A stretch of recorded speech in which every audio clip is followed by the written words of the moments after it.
मधेसीको मत उहाँहरूलाई चाहिन्छ, मधेसीको भोट चाहिन्छ, तर मधेसीलाई अधिकार दिनुपर्ने भन्ने कुरामा उहाँहरू उदासीन देखिनु।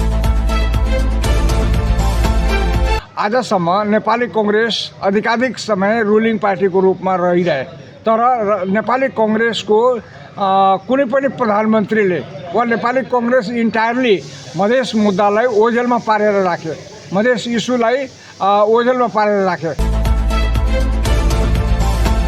कुनै मधेसीको छोरालाई अहिलेसम्म पहाडको कुनै क्षेत्रबाट उम्मेदवारी दिएको छैन, जिताउने कुरा छोड्दैन। मधेस आन्दोलनले यहाँ यो देशमा संहिता ल्याएको हो।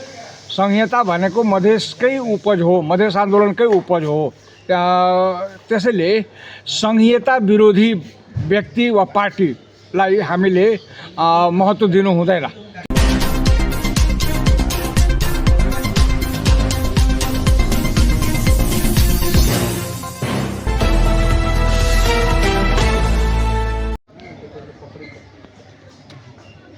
अहिले तपाईको उम्मेदवारी क्षेत्र नम्बर 4 बाट जसपा नेपालबाट परेको छ, के लागि होला?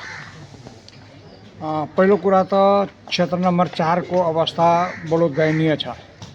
त्यहाँबाट एउटै व्यक्तिले बारम्बार प्रतिनिधित्व गरे पनि विकासका मुद्दाहरू ओझेलमा परेका छन् र अहिले पनि त्यहाँ मानसिक तनाव यो दुईटा नेताहरू, दुई तीनवटा नेताहरूको कारणबाटै त्यहाँका मान्छेहरू आफूलाई असुरक्षित र अमर्यादित ठान्दो रहेछ।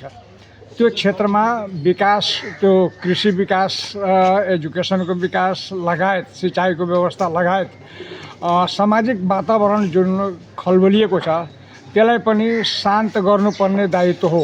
किनभने जबसम्म मानसिक रूपमा मान्छेहरू भावनात्मक रूपमा शान्त हुँदैन, जबसम्म मान्छेहरूको भित्र एउटा उत्साह हुँदैन, स्वाभिमानको जागरण हुँदैन, तबसम्म त्यो क्षेत्रको विकास र युवाहरूमा अभिरुचि जाग्दैन। त्यसको रोड म्याप के छ त? त्यसको रोड म्याप पहिलो कुरा त म अहिले जनसम्पर्कमा छु। धेरै दिनपछि म त्यो क्षेत्रमा गएको हुनाले त्यहाँ जनसम्पर्क मेरो टुटेकै थियो। अहिलेको परिस्थितिमा व्यापक जनसमर्थन मैले पाइरहेको छु। मान्छेहरूमा एउटा नयाँ उत्साह र उमङ्ग बढेको छ।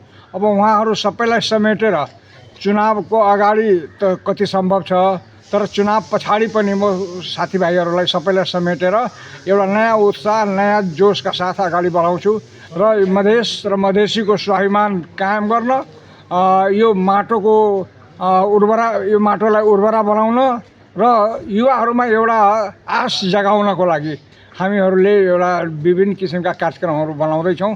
यो हाम्रो मधेसवादी दलहरू जति छन् तिनीहरूको बिचमा एउटा एकरूपता बनाउने, एकरूपता गर्ने र सम्पूर्ण यो मधेसवादी चिन्तन बोकेकाहरूलाई एक थलोमा राखेर अगाडि बढ्ने हाम्रो ध्येय छ। त्यो चुनाव अगाडि पछाडि सबै मतलब चलिरहन्छ, निरन्तर रूपमा चलिरहन्छ।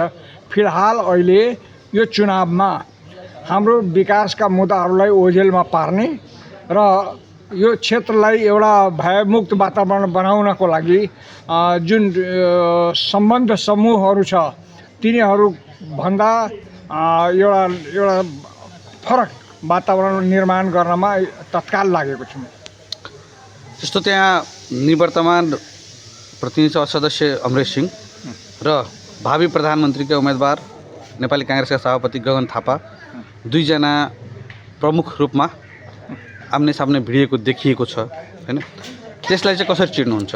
म व्यक्तिगत रूपमा कसैको टीका टिप्पणी त गर्न चाहन्न, तर सैद्धान्तिक रूपमा म के भन्न चाहन्छु भने मधेस आन्दोलनले यहाँ यो देशमा संहिता ल्याएको हो। संहिता भनेको मधेसकै उपज हो, मधेस आन्दोलनकै उपज हो। त्यसैले संहिता विरोधी व्यक्ति वा पार्टीलाई हामीले महत्त्व दिनु हुँदैन।